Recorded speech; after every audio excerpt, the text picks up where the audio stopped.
Hello，大家好，我係 K 啊。近呢一兩年咧，香港樓市嘅內地買家比例越嚟越高，包括我自己咧都收到唔少內地客戶嘅查詢。可能因為生活習慣嘅問題啦，通常內地買家咧，佢哋都會話覺得個單位比較細，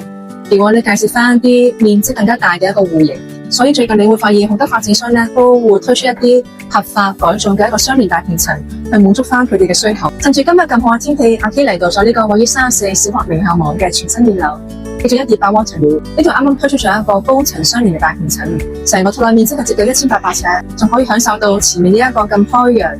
咁舒服嘅九龍塘同埋獅子山傍瀑美景。咁阿 K 而家嚟到咗128 Waterloo呢個位於18樓嘅原則冇改動嘅4房雙套單位。呢一間呢個實用面積就1528尺，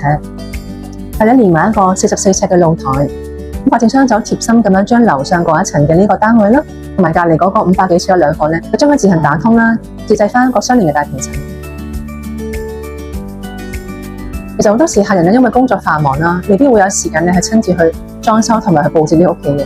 咁你話精裝示範單位一個最大嘅優點咧，就佢咩都幫你整好晒噶啦，包括入邊嘅家私都幫你配搭好咗啦，所以就可以拎翻入住。佢最大嘅優點就係佢前面有一個開闊嘅陽台。咁另外去到飯廳呢一邊咧，都係做咗一大塊嘅落地玻璃窗嘅。咁同埋咧有埋呢一線嘅對流窗，就可以保持翻成個室內嘅涼爽同埋通風度。咁呢個咧就係4個房間，其中2個咧係連埋自己獨立嘅升間嘅套房啦。咁都會向翻呢個最靚嘅獅子山嗰邊嘅美景。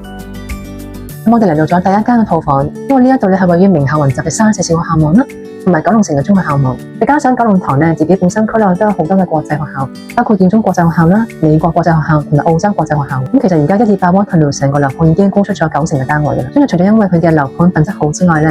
呢一個名校網同埋咁靚嘅一個景觀咧，都令到呢個咁受歡迎嘅一個原因嚟嘅。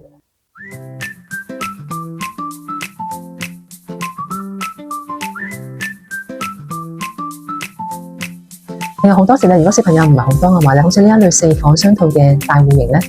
咁就可以安排其中一個房間做翻主人自己嘅書房或者工作室啦，可以喺度咧專心工作，享受翻個安靜嘅 me time。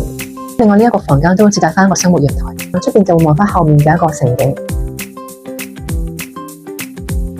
而咧家長收到小朋友嘅入學通知之後咧，佢哋揾樓盤嘅時候，最關心咧就係點樣令到小朋友又安全啦又輕鬆咁樣去翻學嘅。128 Waterloo呢一個地段咧，佢附近都係啲高尚嘅住宅區啦，亦都挨近住呢個九龍塘嘅低密度豪宅。成個社區正中帶運得嚟咧，私密度又高喎，咁就唔需要擔心小朋友翻學嘅安全問題。而呢一間小朋友用嘅房間咧，都可以放咗個單人床啦，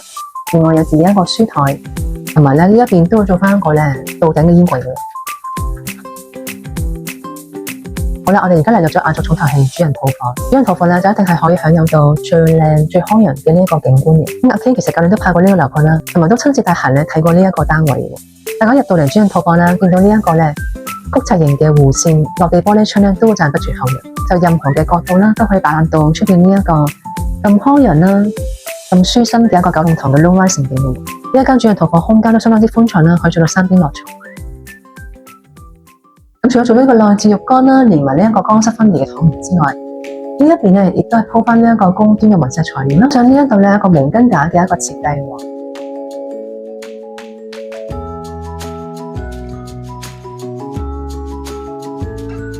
128 Waterloo嘅廚房咧就係家庭客最中意緊廚設計。咁除咗做咗呢一個曲尺型嘅台面啦，創翻呢個歐美嘅頂尖品牌家電啦，包括有德國嘅 Miele 啦，仲有呢個豪宅標配嘅紅酒櫃啦，我哋雪櫃界嘅勞斯萊斯10 0嘅一個雙門雪櫃。